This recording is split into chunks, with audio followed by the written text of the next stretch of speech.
Praise the lord. దేవునికి స్తోత్రము. ఈరోజు మనము నయోమి జీవితం ద్వారా ఒక ప్రత్యేకమైనటువంటి ఆత్మీయ పాఠాన్ని నేర్చుకున్నాము. మనందరికీ కూడా తెలుసు, నయోమి బెత్లెహేమును విడిచిపెట్టి మోయాబు దేశానికి వెళ్ళింది. మోయాబు దేశం నుండి మరలా బెత్లెహేమునకు వచ్చినప్పుడు ఆ బెత్లెహేములో ఉన్నటువంటి జనులందరూ కూడా, స్త్రీలందరూ కూడా ఆమెను చూచి ఈమె నయోమి కదా, ఈమె నయోమి కదా అని అనుకుంటున్నారంట. ఈమె నయోమి కదా, ఈమె నయోమి కదా అని అనుకొని చుండగా ఆమె ఏమంటుంది అంటే, దేవుడు నాకు దుఃఖాన్ని కలగజేశాడు. సర్వశక్తుడైన దేవుడు నాకు దుఃఖాన్ని కలగజేశాడు. నేను సమృద్ధి గలదానినై వెళ్ళాను, కానీ రిక్తురాలుగా వచ్చాను. సమస్తాన్ని కోల్పోయి వచ్చాను, సమస్తాన్ని పోగొట్టుకొని వచ్చాను. జీవితంలో ఓడిపోయి వచ్చాను. ఓటమి అంచులో ఉండి ఇక నా జీవితం ఏంటో నాకు అర్థం కాక నేను మరలా నా యొక్క స్వంత దేశానికి వచ్చాను, నా స్వజనుల యొద్దకు వచ్చాను, నా దేవుడు సంచరించే స్థలమునకు వచ్చాను, నా దేవుని యొక్క రొట్టెల ఇంటికి నేను వచ్చాను, మరలా సమృద్ధి గల ప్రదేశానికి నేను వచ్చాను అని సమాధానం ఇస్తుందంట. అయితే నయోమి జీవితంలో ఓటమి, నయోమి జీవితంలో మారా అనుభవం, నయోమి జీవితంలో సమస్తాన్ని పోగొట్టుకోవటం మనకేం నేర్పుతుంది అంటే, నయోమి ఒకవేళ బెత్లెహేమును విడిచిపెట్టకపోతే రూతు జీవితం ఏంటి? ఒక క్వశ్చన్ మార్క్. నయోమి బెత్లెహేమును విడిచి మోయాబు దేశానికి వెళ్ళకపోతే రూతుకు దీవెన లేదు, రూతుకు ఆశీర్వాదం లేదు, రూతుకు ఇశ్రాయేలీల వంశంలో పాలు లేదు. రూతు ఇక ఆ శాపంలోనే, ఆ మోయాబు యొక్క దేశస్థురాలుగానే మరణించేది. రూతు అనేది దీవించబడేది కాదు, ఆశీర్వదించబడేది కాదు అని మనం స్పష్టంగా గమనించాలని పరిశుద్ధాత్మ దేవుడు మాట్లాడుచున్నాడు. నిజమే కదా? ఒకసారి ఆలోచన చేయండి.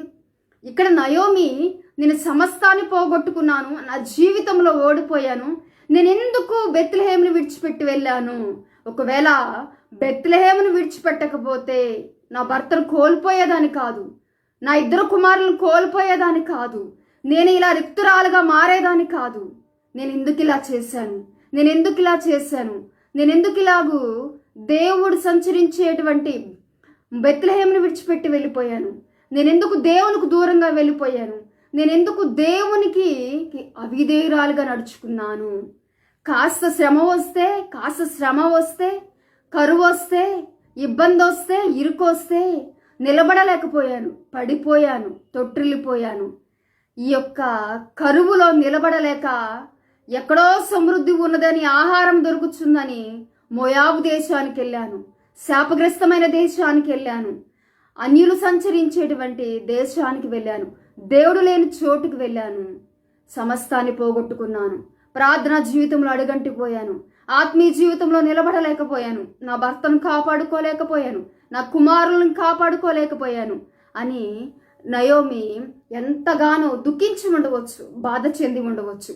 నేను ఎందుకు ఇలా చేశాను, నేను ఎందుకు ఇలా చేశాను, నేను ఎందుకు ఇలా చేశాను అని నయోమి అనుకుంటూ ఎన్నో రాత్రులు గడిపి ఉండవచ్చు. తన భర్తను కోల్పోయిన దగ్గర నుంచి కూడా మరలా బెత్లెహేముకు వచ్చే అంతవరకు కూడా, మరలా బెత్లెహేములో అడుగుపెట్టిన తర్వాత తన గత జీవితము, తన సమృద్ధి పరిస్థితి, తన భర్త, తన పిల్లలు తనకు గుర్తొచ్చి ఉండవచ్చు. ఒకప్పటి తన జీవితం గుర్తుకు వచ్చి ఉండవచ్చు, ఒకప్పటి తన జ్ఞాపకాలు గుర్తుకొచ్చి ఉండవచ్చు, ఒకప్పటి తన ఆత్మీయ జీవితం గుర్తుకు వచ్చి ఉండవచ్చు.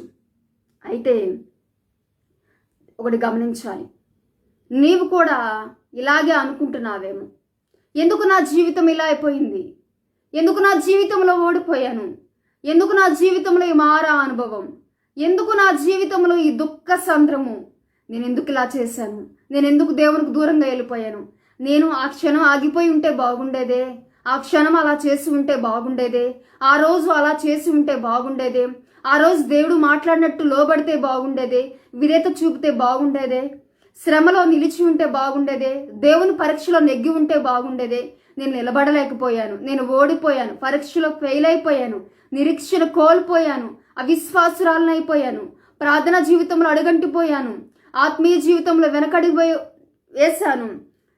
ప్రార్థన జీవితంలో మాత్రమే కాదు, వాక్యాన్ని ధ్యానించడంలో కూడా నేను చాలా వెనుకబడిపోయాను.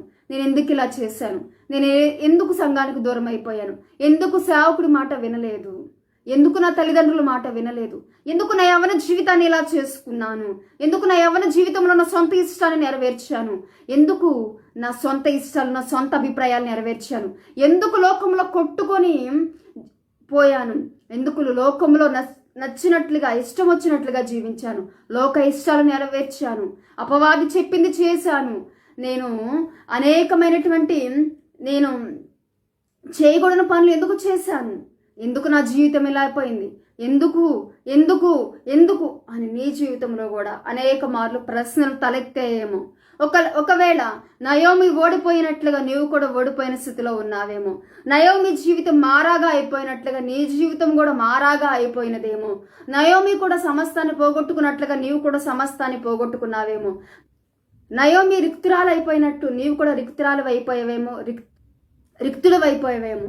అయితే దేవుడు మాట్లాడుతున్నాడు, నయోమి జీవితంలో ఓటమి ఇంకొకరి గెలుపుగా మారింది.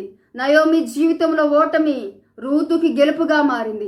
నయోమి జీవితంలో మారా అనుభవం రూతు జీవితాన్ని మధురంగా మార్చివేసింది.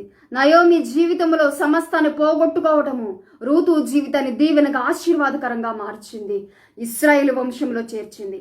అలాగే ఈరోజు పరిశుద్ధాత్మ దేవుడు మాట్లాడుచున్నాడు నీతో. నా జీవితంలో ఈ ఓటమి ఎందుకు, ఈ దుఃఖం ఎందుకు, ఈ సమస్తాన్ని పోగొట్టుకోవటం ఎందుకు, నేను ఎందుకు దేవునికి దూరం అయిపోయాను, ఇలా ఎందుకు చేశాను అని అనుకుంటున్న నీతో, నిద్రలేని రాత్రులు గడుపుతున్న నీతో, దేవరాత్రులు కన్నీరు విడుస్తున్న నీతో దేవుడు మాట్లాడుచున్నాడు. నీ మారా అనుభవం అనేక మందికి ఆశీర్వాదకరంగా మారుతుంది. నీ యొక్క ఓటమి అనేక మందికి గెలుపుగా మారుతుంది. నీ దుఃఖ సంద్రము అనేక మంది జీవితాలలో సంతోషాన్ని ఇస్తుంది. నువ్వు సమస్తాన్ని పోగొట్టుకోవడం అనేక మందికి దీవెనగా ఆశీర్వాదకరంగా మారుతుందని దేవుడు మాట్లాడుచున్నాడు. కాబట్టి ఎప్పుడు కూడా అనుకోవద్దు, ఈ లోకంలో దేవుడు పడిపోయిన వారిని లేవనెత్తగల దేవుడు, ఓడిపోయిన వారిని నిలబెట్టి ఆయన వాడుకునే దేవుడు. ఈరోజు పడిపోయి ఉండవచ్చు, ఓడిపోయి ఉండవచ్చు, నిన్ను లేపి నిలబెట్టి నిన్ను ఉన్నత శిఖరాలు ఎక్కిస్తాడు. విజయోత్సవంతో నిన్ను ఆయన ఊరేగిస్తాడు. నీవు చూడలేనన్ని గెలుపులు చూస్తావు, విజయాలు చూస్తావు. ఈరోజు నీ జీవితంలో సమస్తము కూడా జీరోగా కనిపించి ఉండొచ్చు. శూన్యంలో నుండి సమస్తము చేస్తున్న దేవుడే ఈరోజు నీ జీవితం జీరోగా ఉన్నటువంటి నీ జీవితాన్ని ఆయన ఎలా చేస్తాడు అంటే గొప్పగా చేస్తాడు, మధురముగా చేస్తాడు, ఉన్నత శిఖరాలు ఎక్కిస్తాడు, అద్భుతంగా చేస్తాడు, ఆశ్చర్యంగా చేస్తాడు. నీ జీవితంలో నువ్వు నీ మర్చిపోయి, చేదు అనుభవాల్ని మర్చిపోయి సంతోషించి గంతులు వేసే రోజు రాబోతుందని దేవుడు మాట్లాడుచున్నాడు.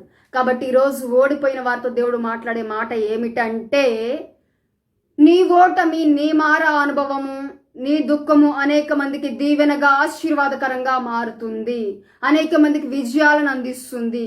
ఆయన ఉన్నతమైన పాత్రగా వాడుకోవడానికి ఒక్కొక్కసారి అనేకమైన మార్గాల్లో నడిపిస్తాడు. ఓటమి మార్గాల్లో నడిపిస్తాడు, దుఃఖ సంద్రంలో నడిపిస్తాడు. కాబట్టి ఎందుకు ఇలా అయిపోయింది అని అనుకోవద్దు.